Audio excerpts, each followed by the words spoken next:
Hello, everybody. Welcome once again to Counselor's Couch 101. I'm Jim Stump, and the question came up some days ago, and it's come up in the past, and it comes up periodically. Can broken relationships be repaired? Well, I certainly hope they can, and I certainly believe they can, but it has to start with two people wanting to repair the relationship, right? That's always going to be the make or break item. Someone once said you can predict how well a marriage is going to go by how the couple solves differences of opinion, how they settle disagreements. If you can do that, then the relationship has a chance of success. So, the first thing to look at when we're talking about a relationship breakup is the reason it broke up, right? It could be that we're two people are just not well matched. He's a great guy, she's a wonderful woman, but they're just not right for each other. In that case, you probably should let that relationship go because it's probably not going to make anybody happy, right? And that's the whole point of it, a relationship that is that the people support one another and help each other in their goals in life and their careers, and hopefully they have common goals. And I'm thinking of children, family, and the like. It's fun to watch the grandchildren come around, right? You have that kind of a goal together, then you have something you can build together. Why did the relationship break up? If they're not meant for each other and they should be going their separate ways, then maybe that's the right decision to make there. But if it potentially should have been a great relationship, what happened? Most of the time, someone will say that they broke up because somebody had an affair. All right. Now, what does that mean when someone has an affair? What does it really say? It says that the person who had the affair was missing something in their life, right? Something wasn't there. They wanted to put something back or find something they never had. And they're looking for that, longing for that missing element, and they go out in search of it, right? Um, it's really a common story I've heard from men, right? The guys tell me, I come home from work, I worked a double shift, I'm really exhausted, I want a hot shower, and I want to just sit down, drink a beer, and then relax for a while, then have some dinner and have a quiet evening. But as soon as I walk through the door, she starts at me, do this, do that, the other thing, you did something wrong, you did this wrong, you didn't pick up the milk, etc., etc. Just coming at you with all this stuff before you even got your coat off. And so what's the guy do? Well, they put their coat back on, they go back outside, they go down to the corner bar, they have a beer, and they order a sandwich, and they watch whatever sporting event is on the television, right? And why are they doing that? They're just trying to get a little bit of peace, a little bit of quiet. They don't want to be cross examined after a hard day at work. And that's what's going on there. That's the reason they went out.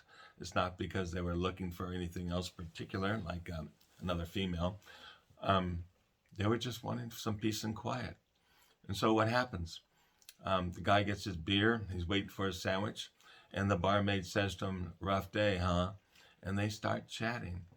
And this lady gives him a bit of attention and shows a bit of interest in him that he doesn't get at home. He wasn't looking for that. He didn't go there to pick anyone up, but someone shows some interest in him, and all of a sudden he's talking to her.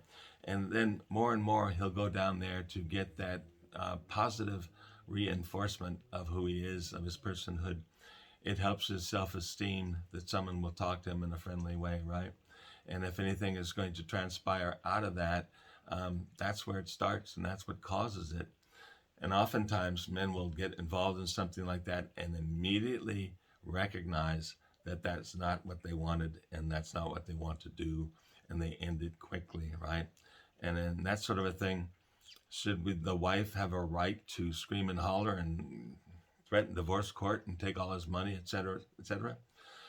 In one sense, I guess you could say she does, but there's more to the picture than just that. He was looking for something he wasn't getting at home, and I'm not talking about sex. He was looking for some affirmation, self affirmation of who he was as a man. And that's what happened to that relationship. I mention that because affairs are the most common thing I hear about when relationships are in mediation or and they're in couples counseling, et cetera, et cetera. So we sit down and we look at that and we say, okay, what was the reason he was down there talking to that woman? If we can find out what he was looking for, what was missing from his life, and if his partner, hopefully a wife here, um, if the partner can understand how he came to that condition and what he was looking for, and get it from his point of view, and she understands it, it's a lot easier to let go of the hurt and pain of things like that, right? If she can understand what happened to him. Now, if a woman is dissatisfied with the relationship, what does she do? Does she start treating the man badly, like pushing him away? And why is she pushing him away? Why is she complaining all the time? What has the husband or the boyfriend done to cause that behavior in her? We sit down and talk about it, figure out what is missing from her life, what she needs, and the husband or the boyfriend can understand that and begin to provide it. Yes, the relationship can be unbroken, right? You can put it back together, but it has to start with two people wanting to put it back together, right? And some things are just too painful to get over. I get that. But here's another strange phenomenon. Oftentimes people tell me that after they were divorced, they became very best friends with their ex, whether it's husband or the wife. They said, we became great friends. We are the best of folks together when we're not married, but it didn't work when they were married. Well, needs were not being met when they were married. That's probably what happened there. Because if they can be best of friends, they must have had a lot that was working, right? A lot of stuff in that relationship was good. It was providing each partner what that partner needed in the way of fulfillment and emotional support, etc. And that's a good sign, actually. Along the way, there have been some couples who married again for a second time. Robert Wagner, Natalie Wood, Richard and Liz, right? Liz Taylor, Richard Burton. Yeah, I know. Old examples. I don't know if there are any new ones. If anyone has any new examples of people that broke up and got back together, please list them below so I can update some of the material I use here. Just kidding, but kind of not. So, can you unbreak a broken relationship? Yep, you certainly can. And it goes back to the same theme that I've been talking about forever, and everybody talks about, and certainly all counselors talk about communication. Sit down and talk.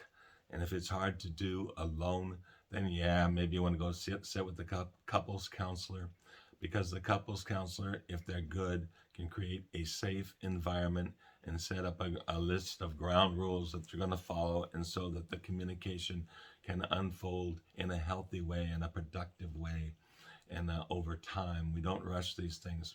I'm not selling counseling services, folks. If you two can sit down and work it out yourselves, God bless you. I think that's great. Do that. But if you can't, maybe you need someone else. And it doesn't necessarily have to be a licensed somebody who costs a lot of money. It could be someone at a church, someone who has done counseling. It could be a good friend. It could be another couple, for example. Lots of ways to get it done, but it has to fit for both of you. One of the things I worry about with couples counseling and relationship issues is gender. Oftentimes, I recommend if a couple is looking for a couples counselor, I often recommend that they look for a female counselor, because I don't want the wife to feel ganged up on. Oftentimes, two men are taking a male point of view on things, and even if they're not trying to alienate the female, the wife, the girlfriend, they do it just by who they are and what they think and what they believe. It can be overwhelming in the room. If the lady is strong enough, she'll stand up against it. Now you got a bunch of conflict. But if she's not strong enough, she's going to shrink a little bit more down. And that is not necessarily helpful for fixing a relationship that needs repair, right? By and large, I hate to admit it and be sexist and all that, but I think by and large, I think females make better counselors, truly do. I think men make great counselors for certain sorts of things, right? There's a good way to cross-pollinate, and I don't mean sexually pollinate, when male counselors talk to women about their issues and when female counselors talk to men about their issues. You get a different point of view.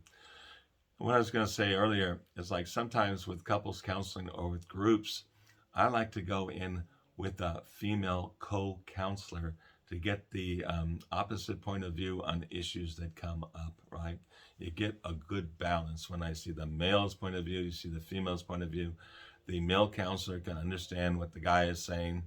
Hopefully that works well. And the female counselor can understand what the females are saying, and it can balance it out. And if the two counselors are working together and taking cues off of one another and giving questions, say, what do you think? Bring in that sort of opposite sort of ideas, thinking, opposite sort of attitude towards things. It can work very, very well.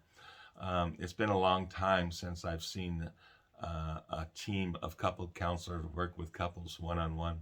So one male, one female counselor, and a man and wife together.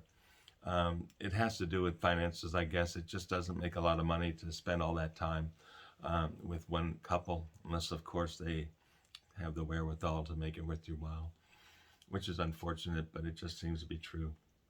So, can we unbreak a relationship? Yes, you've got to want to unbreak that relationship. I suppose one of the first things I would ask the couple to do is to list the pros and cons of the relationship. Should the relationship attempt to be saved? Is that what you should do? Is this a good partner for you?